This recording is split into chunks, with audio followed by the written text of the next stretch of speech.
Good evening. How is everybody? It's good to be in Leach Theater, and I have to tell you, you're in luck because you're going to hear 6 inspirational talks after I get out of the way. But indulge me for just a few minutes as I talk about this gentleman. His name is George E. Ladd, and as we celebrate our sesquicentennial, it's really a wonderful time to reflect on the accomplishments of this man who was the most consequential leader in the history of the institution. Ladd was director of the campus from 1897 to 1907. He was director of the Missouri School of Mines and Metallurgy. Now, Ladd was, as the screen would suggest, a big man. He was 6 feet 2 inches tall. He was athletic. He played football in college. He loved to climb mountains in Europe. He bought a mine outside Joplin, Missouri. So he was a physically intimidating person. But he was also supremely confident, brash, often sarcastic. Some people said he was just flat out arrogant. And he really hated it when people would challenge his ideas or his policies. He really believed that if you opposed him, you did it for petty motives. And that could be because he was such an accomplished person. He had 3 degrees, including a PhD in geology from Harvard University. He had done postdoctoral work at the University of Munich. He had worked for the U.S. Geological Survey and the state surveys in Texas and Missouri. And when he took the job here in Rolla, he was working for the Georgia Geological Survey, living in this booming New South metropolis of Atlanta. So when he came to Rolla, he came to a community, if we can get him up here. Whoop. There we go.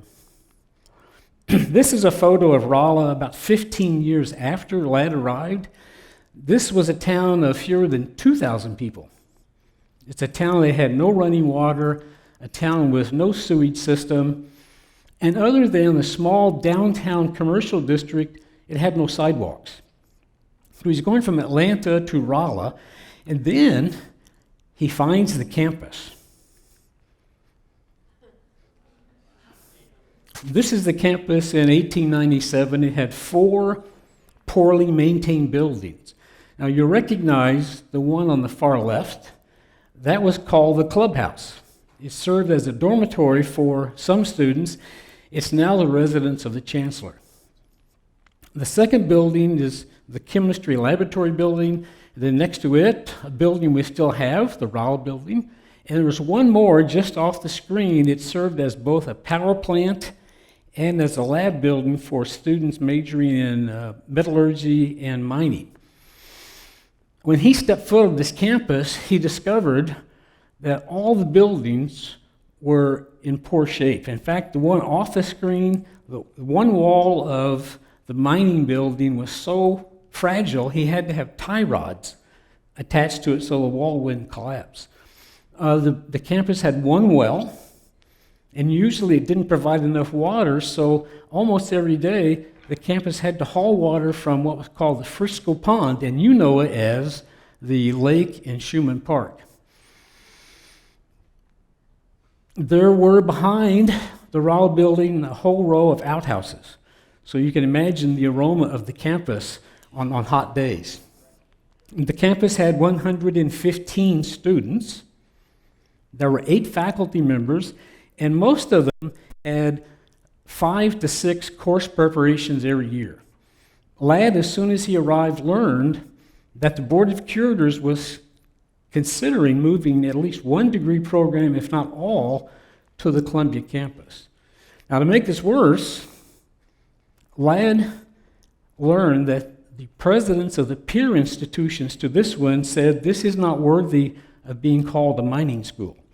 So that's what it's like when he arrives in September 1897, and his first thoughts were, how do I change this institution quickly? So he said, I have to make it a place where your first impression is positive. So he had Kentucky bluegrass seeded all across the campus. He had Boston ivy planted at the base of each of the buildings, so as the vines would grow up, it would look more academic. He had dozens of white elm trees planted and just masses of shrubbery and flowers. Well, the second step is the most important one. He realized he had to have allies. And in Rolla, he found two critical allies. One was the editor of the Rolla Herald Democrat newspaper, a man named Charles Woods. And Woods was reliable in writing these very positive stories about MSM and sending them over the press wire. And he left the editorial page open if Ladd wanted to write a pro-MSM editorial. His second critical ally was a notable railroad lawyer named Luman Parker. And if you've ever been in Parker Hall, you've seen a statue of Luman Parker. Now, what Ladd realized he had to do with these allies is work with them to get to state legislators to hopefully get more state appropriations for the campus. And his crowning moment was in February 1901. He raised enough money with the help of Luman Parker to bring all the state legislators to this campus. It meant going from Jefferson City on the Missouri Pacific to St. Louis, and then on the Frisco Railroad from St. Louis to Rolla, and he made sure there was one extra car added. It was called the entertainment car, and it had lots of whiskey on it. So when they arrived, they were going to be happy. They stayed at the downtown Grant Hotel, and the next day he brought them to campus. Now what he'd done ahead of time was to tell the students, the entire student body, I want you to go into one lab in the chemistry building, all of you. So he wanted them cheek by jowl in that laboratory, and then he brought in all the state legislators, had the students do a few experiments, and he told the students, now once I dismiss you, I want you to go quickly to the mining building. And I want you to do the same thing in one of the labs there. I'll continue talking to the legislators, and then I'll walk them slowly over. Now, the tactic worked. When the legislators got back to St. Louis, they talked to some reporters with several of the St. Louis newspapers, and what you read in the next few days was they loved being in the delightful Phelps County town, and it was clear that there had to be more state appropriations for the Missouri School of Mines and Metallurgy. So that's a start, and when you look at 1907, when Ladd leaves, he had almost tripled the state appropriations. He had increased the student body by 80%, and the students were stronger students because he elevated the admission standards. He was able to hire about 16 more faculty, so he almost tripled the size of the faculty. But most important to him, he was able to expand the campus. He got appropriations for a small workshop, a gymnasium, and he was able to add 2 wings and a second floor to the chemistry building, and then he was able to build Mechanical Hall. And you can see the Boston ivy is covering the walls there. This is the site where Toomey Hall is now, but his pride and joy was, if I can get it, there. Norwood Hall was his pride and joy. He was able to build that for $50,000 and equip it for $35,000 more. Well, in doing all of this and making these remarkable advances, Ladd, he made some enemies. One of them was the president of the University of Missouri, Richard Jesse. There was a Jesse Hall on the Columbia campus. Richard Jesse, throughout Ladd's time, was unknown to Ladd, working to move the academic programs from Rolla to Columbia because he always considered the MSM campus an educational mistake. But his biggest, that's Jesse, his biggest enemy was this guy, a Rolla architect named Henry Hohenchild. Hohenchild had designed the power plant building and the clubhouse, and Ladd called this a monstrosity. He said, I want no more buildings for this campus designed by Henry Hohenchild. Well, that made Hohenchild a bitter enemy, and he was the man who persuaded Governor Joseph Folk to do an investigation of the Ladd administration in 1906. And there was this long list of charges against Ladd. The two most notable ones, which caught the press attention, was in 1904, while he was earning a full salary for being the director of the campus, he also was bringing down a full salary to be the superintendent of the Missouri Mineral Exhibit at the World's Fair in St. Louis. He had two salaries.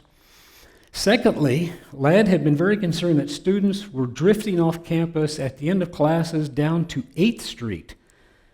Between the train depot and Pine on 8th Street, there were about 7 or 8 taverns. Students would wander down there, they'd get drunk, they'd stumble back to campus, and they'd get in trouble with the administration. So when he heard that an entrepreneur was going to open a pool hall just south of the campus and not serve liquor and not let students gamble, he encouraged students to go there. Well, the charge was he was trying to corrupt the student body by having them go into a pool hall, and by the way, he went there too. He played pool with them. Well, these charges were accurate, but it didn't lead to his firing. But he decided he'd had enough. So in early 1907, he submitted his letter of resignation, and he leaves the campus in September. Now, when he left a campus that was fiscally sound. It had a robust student body, much stronger students, an impressive faculty, an expansive campus, much more so than when he arrived. But as far as he was concerned, the most notable thing he did was the assessment of this campus by the president of the Colorado School of Mines. In 1908, that president wrote an article in which he assessed the quality of engineering education in America and mining education in America. And he said, in mining education, of all the public colleges and universities, only 5 were doing excellent work. And one of them was the Missouri School of Mines and Metallurgy. So what he had done is to transform the perception and the reality of the Missouri School of Mines in just 10 years.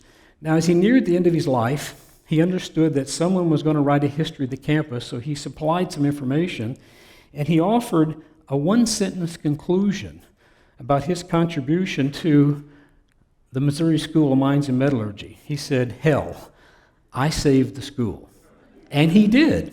Thank you.